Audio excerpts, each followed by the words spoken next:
जब हम ब्लॉकचेन की बात करते हैं तो सबसे पहला सवाल आता है, आखिर नेटवर्क सच कैसे डिसाइड करता है? कौन डिसाइड करता है कौन सा ट्रांजैक्शन वैलिड है और कौन सा फॉल्स है? इस प्रॉब्लम का सॉल्यूशन होता है कंसेंसस मैकेनिज्म। आज हम समझेंगे 3 important systems, proof of work, proof of stake, proof of history, बिल्कुल रियल लाइफ एग्जांपल्स के साथ। प्रूफ ऑफ वर्क का मतलब होता है पहले काम करो फिर बोलने का हक मिलेगा।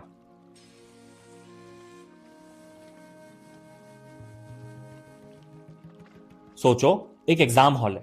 जो स्टूडेंट सबसे पहले सही पेपर सॉल्व करता है उसी को आंसर अनाउंस करने दिया जाता है। बिटकॉइन इसी लॉजिक पे चलता है। माइनर्स पावरफुल मशीन से मैथमेटिकल पजल सॉल्व करते हैं। जो पहले सॉल्व करता है वो ब्लॉक ऐड करता है और रिवॉर्ड पाता है। पर इसमें एक बहुत बड़ी प्रॉब्लम है।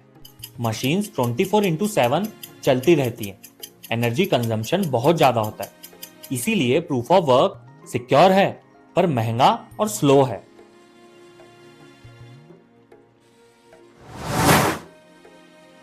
प्रूफ ऑफ स्टेक एक स्मार्टर अप्रोच है। यहां कोई रेस नहीं होती। यहां ट्रस्ट मिलता है स्टेक के बेसिस पे। सोचो, एक सोसाइटी है। जो मेंबर ज्यादा सिक्योरिटी डिपॉजिट जमा करता है उसी को गार्ड बनाया जाता है। अगर गार्ड चीटिंग करे तो डिपॉजिट कन्फिस्केट कर दिया जाता है। ब्लॉकचेन में भी वही होता है।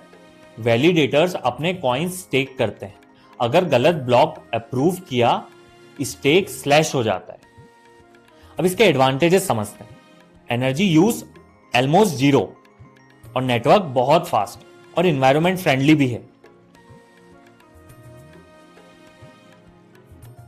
इसी वजह से आज के modern blockchains proof of stake use करते हैं।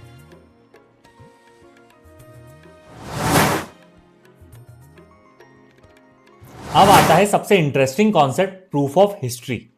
यह टाइम का प्रॉब्लम सॉल्व करता है। नॉर्मली ब्लॉकचेन में हर नोड पूछता है पहले कौन सा ट्रांजैक्शन आया, लेकिन प्रूफ ऑफ हिस्ट्री क्या बोलता है? आपको पूछने की जरूरत ही नहीं है। सोचो, एक स्टॉप वॉच कंटिन्यूअसली चल रहा है। हर ट्रांजैक्शन को इस क्लॉक के साथ टैग कर दिया जाता है, तो ऑर्डर ऑलरेडी फिक्स्ड होता है। नेटवर्क को डिबेट ही नहीं करनी पड़ती। इससे ब्लॉकचेन बहुत फास्ट हो जाता है। प्रूफ ऑफ हिस्ट्री अकेला कंसेंसस नहीं होता, यह प्रूफ ऑफ स्टेक के साथ मिलकर काम करता है। अब हम करते हैं कंपैरिजन। प्रूफ ऑफ वर्क कैसे डिसाइड करता है ट्रांजैक्शन को? पावर से। एनर्जी बहुत हाई और स्पीड बहुत स्लो। अब बात करें प्रूफ ऑफ स्टेक की, तो ये कैसे डिसाइड करता है? स्टेक से। Energy low, speed fast. अब बात करें प्रूफ ऑफ हिस्ट्री की, तो ये कैसे डिसाइड करता है? टाइम से। एनर्जी वेरी लो और स्पीड अल्ट्रा फास्ट। ब्लॉकचेन का फ्यूचर सिर्फ प्राइस से नहीं बनता है। फ्यूचर बनता है सिस्टम को अपग्रेड करने से, सिस्टम को ऑप्टिमाइज करने से। जो सिस्टम एनर्जी, टाइम और ट्रस्ट को तीनों को ऑप्टिमाइज करे वही स्केल करता है।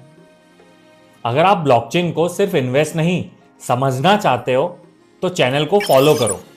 यहां हाइप नहीं, सिर्फ सिस्टम्स होते हैं। अगर वीडियो पसंद आया हो तो लाइक करो और शेयर करो और कमेंट में बताओ आपको वीडियो कैसा लगा।